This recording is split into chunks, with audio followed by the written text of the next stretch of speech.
news program for the third year in a row. Are you 64.com?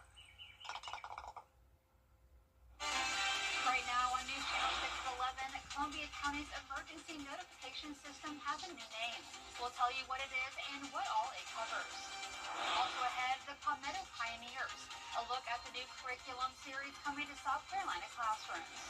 And Augusta residents speaking up to the Charter Review Committee. We'll have the latest on what was said at tonight's meeting as your news at 11 starts now. Live from Television Park, this is WJBF News Channel 6 at 11.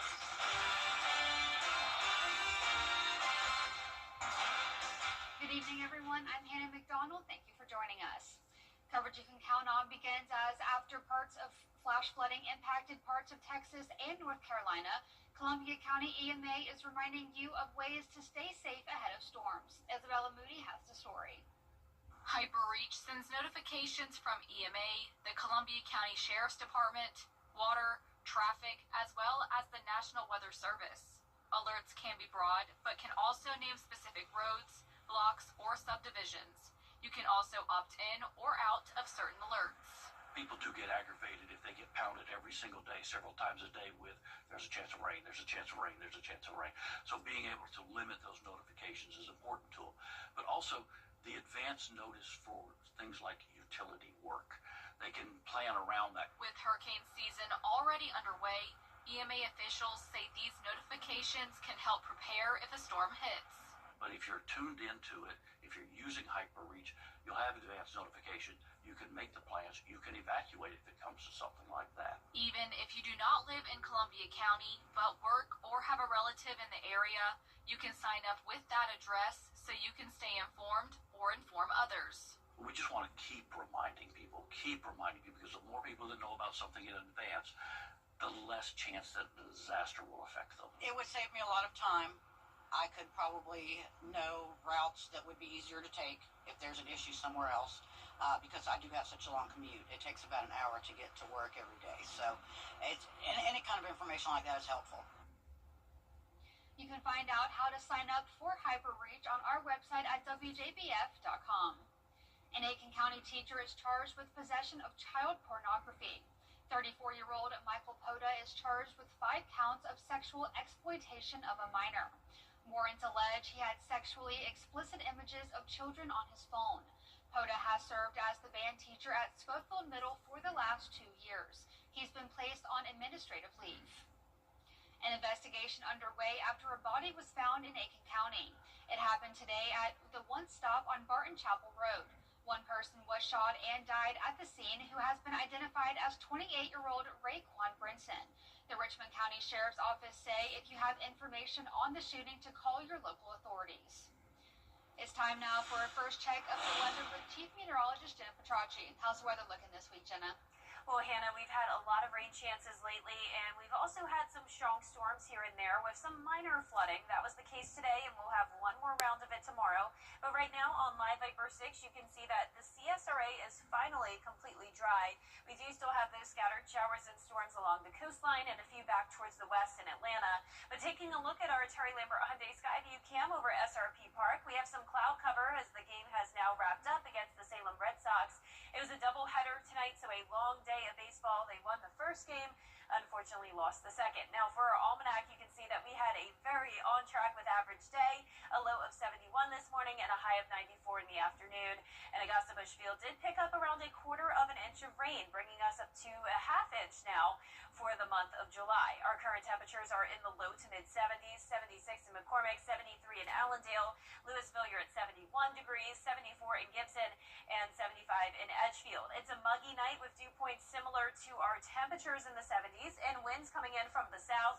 A light breeze only up to 7 miles per hour now in Aiken. Tomorrow morning, we're going to have calm winds with temperatures down to 71 and partly cloudy skies. Looking ahead, you can see we'll still have those daily chances of showers and storms, but the temperatures will go up a bit all the way to 96 on Sunday. How long will that extreme heat last? Well, I'll have the answer coming up. Back to you, Hannah. Thanks for that, Jenna. Well, sewer improvements could be coming to South Augusta. The Augusta Economic Development Authority is proposing a $25 million project. It would go into more than 1,100 acres of land off of McCombs Road. The city believes it will bring around 1,000 jobs and potentially millions of dollars in tax revenue. Augusta leaders say the lack of an updated sewer system has been one reason why some businesses decline to build in Augusta. We have missed out on opportunities, and we'll continue missing out on opportunities if we don't improve our infrastructure. The fact that we would potentially do this to benefit our constituents and benefit potential new business opportunities. And it's a win on so many levels.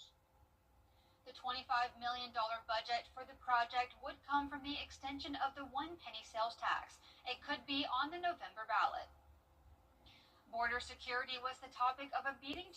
While the Charter Review Committee is still ironing out exactly how it will go about the task, tonight Augustans got the opportunity to weigh in on the process and what they'd like to see. Dozens of people attended the meeting at the municipal building to either ask the committee questions or just give their input. The meeting started with a PowerPoint slide explaining the Charter Review Committee process, what exactly a charter is, as well as the forms of government. Krista Gentry, who recently moved to Augusta, asked what the current government of Augusta is. One of the committee members answered using who the administrator reports to as an example. The answer was the mayor and the commission. And one of our committee members said you report to 11 people, and that in fact is the answer. So this is like having Thanksgiving dinner without a chief chef, and they're all running around a tight space. Former Commissioner Moses Todd has been critical of the committee. Observing the committee, it seems that some think that the committee is a shadow government for the commission. I would like for you to focus more on whether there's a need to revise or amend the charter or a need for charter changes. Another former commissioner is concerned about changing the form of government without a supermajority. I mean, that's just a fact. Federal level, state level, as well as local government is in our consolidation bill or our charter. And so we're asking you all to do the same. Because like Ms. Bacon said, it calls deliberation. If you're going to force feed the rest of your committee members, the community at the end of the day is going to feel the same way. If you would like to learn more about the Charter Review Committee or let them know any of your concerns, you can find the link to their website on WJBF.com. The South Carolina Department of Education just announced that students will soon learn more about the people who helped shape their state. It's called the Palmetto Pioneer Series. It's part of the state's Palmetto Civics Project and aims to highlight figures like Dr. Bethune, who was an educator and a civil rights leader. Superintendent Ellen Weaver says this will be a great way for students to learn more about the state's history. It is so important that every single student in South Carolina have an understanding of the amazing men and women, the Palmetto pioneers who went before us, who have changed the world. Weaver says the new lessons will begin this upcoming school year for students in K through 12 schools. Back to school means we need you to help stuff the bus. News Channel 6, Our Giving Your Best Partners, and the United Way of the CSRA are hosting the drive. We'd love for you to donate backpacks, pencils, pens, wired earbuds, calculators, and notebooks. If you can drop off those items here at Television Park until next Friday, July 18th. Here in the CSRA, what we know is nearly half of our families are struggling in some way. So something like school supplies simply isn't in the budget. And while you think a pack of crayons or a pack of notebook paper may not be very expensive, it all adds up. And there are items that are more expensive. It's the earbuds, it's calculators, it's the backpacks that really aren't in the budget for some of these families who are really struggling. This Sunday, fans are asked to come to the Augusta Green Jackets game at SRP Park and bring school supplies to donate to the United Way of the CSRA. If you do, you will receive a free hot dog. Gates open at 12:30 p.m. Coming up, improving rural health care in Georgia. What Wellstar is doing to provide care to as many patients as possible after the forecast. We will have a classic summertime pattern this weekend with those scattered shower and storm chances along with the heat and humidity. I'll have that full Viper 6 forecast after the break. Goodbye, everybody. I'm out. Something about the morning. They should be good now. You know that I love you. Good morning, Augusta. The Live 5 for 6 Skyview Network, sponsored by Terry Lambert Hyundai. Now, your most accurate forecast with WJBF Live 5 for 6.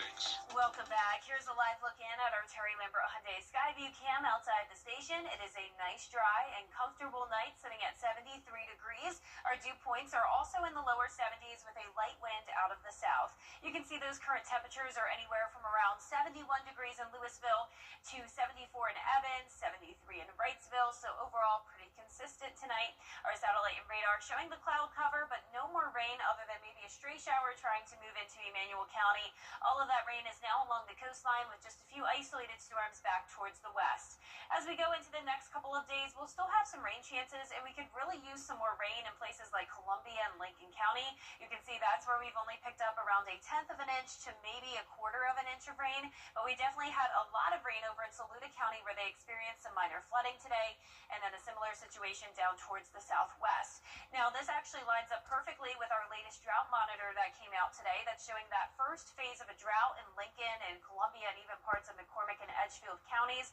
This is just saying that we could use some more rain there. It's not an emergency by any means, but we really haven't picked up a whole lot so far for the first 10 days of July. Augusta is still under the 1/2 of an inch mark. Now for tomorrow's forecast, we'll be starting out dry, very typical summertime weather here. And once we get into the afternoon and evening, those showers and storms will start to fire up with the heat and humidity. So you can see tomorrow's weather setup is still showing this upper level trough in the area. It begins to exit, and that means we will have a slightly lower chance of severe weather and flash flooding tomorrow. It's only around half the CSRA under a marginal risk of severe weather for damaging wind gusts, and then the entire CSRA still under that level 1 out of 5 marginal risk of excessive rainfall, but no major threats tomorrow by any means. Our futurecast starting tomorrow at the lunch hour showing dry conditions.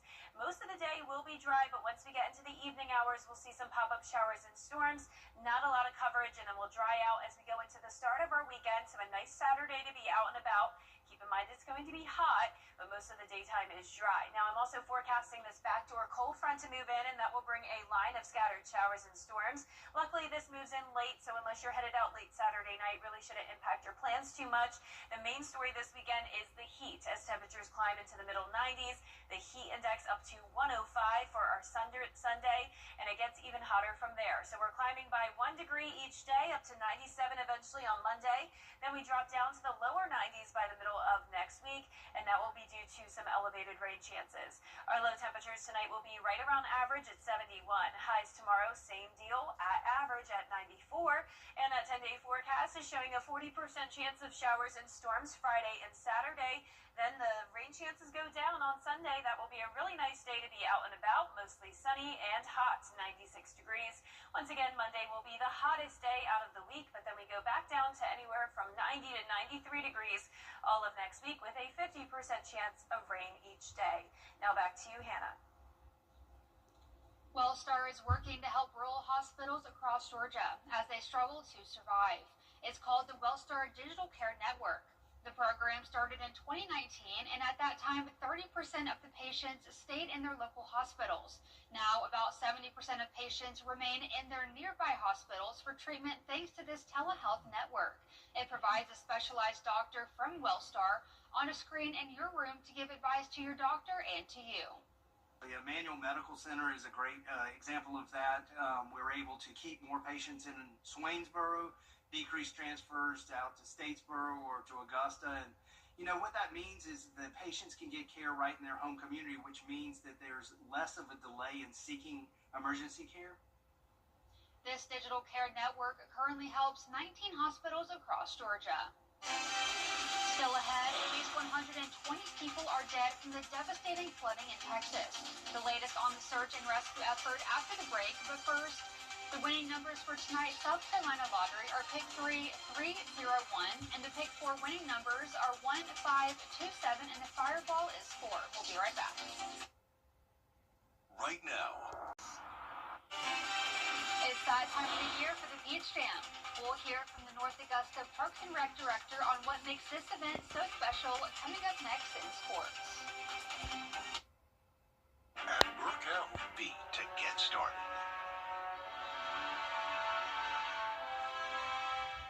WJBF Live Viper 6 Skyview Network is sponsored by Terry Lampert Hyundai. Low prices, big selection, and committed to quality customer service. Now, WJBF sports coverage you can count on. Well, we're coming into mid-July, which means, yes, it is Peach Jam time at the North Augusta Parks and Recreation Center. Now, the 29th annual Peach Jam doesn't tip off until Sunday at the Rec Center in all its basketball gyms, but action already taking place this week as for the first time, the Nike EYBL circuit decided to bring the last of its 4 summer sessions to the Peach Jam headquarters. A good preview for next week's gathering of the best high school ballers and some of the most recognizable college hoops coaches in the nation. Now, Rick Meyer, director of North Augusta Parks, Recreation, and Leisure Services, says the annual event is a yearly favorite. 50 weeks a year, we're that normal Parks and Recreation department serving our citizens, and 2 weeks out of the year we get to be on the national scene, and we still pinch ourselves that when we built this facility that Nike showed up thanks to Coach Clint Bryant. Now, EYBL session number 4 runs through Sunday, and then tomorrow night we'll tell you about what makes Nike keep coming back each year. Well, there are no more dead weeks, and the high school football season is almost exactly 1 month away.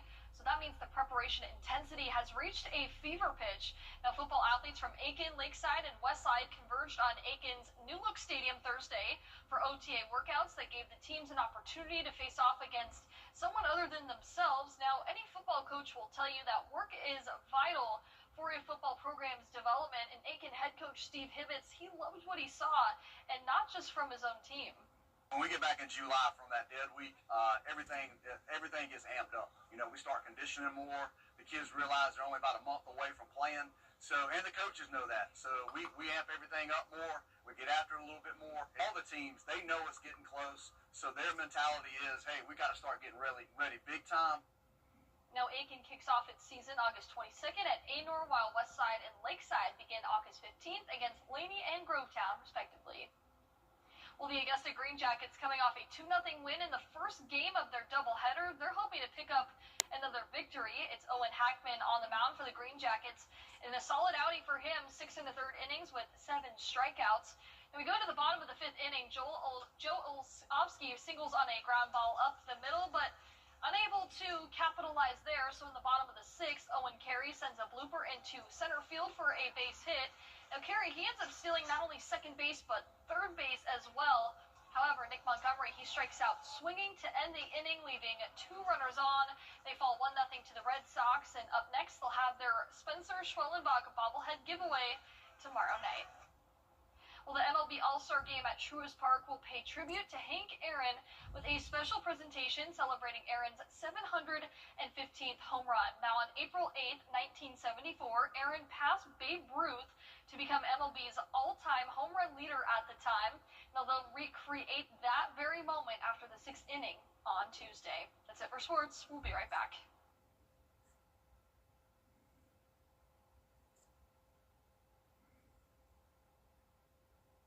Hello, thank you for calling the GAN 800-914-0978.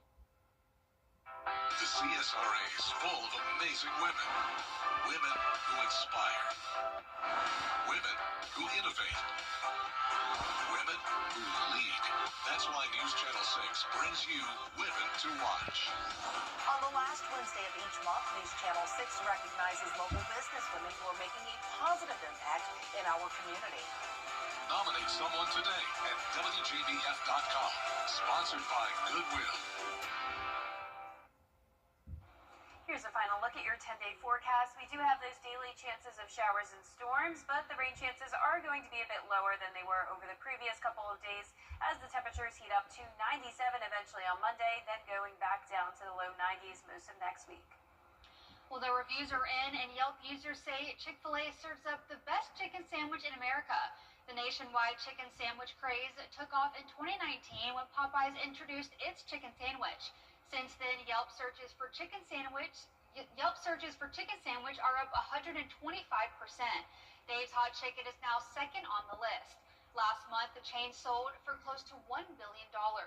Raising Cane's came in third, followed by Shake Shack and Popeyes. I like all of those places. I do too. Chick-fil-A is a big thing around here. I see that It line is. wrap around. All the I was time. like, whoa. Oh yeah, you're not used to that. No. Well, that's all for now. Be sure to watch tomorrow morning. Chick-fil-A.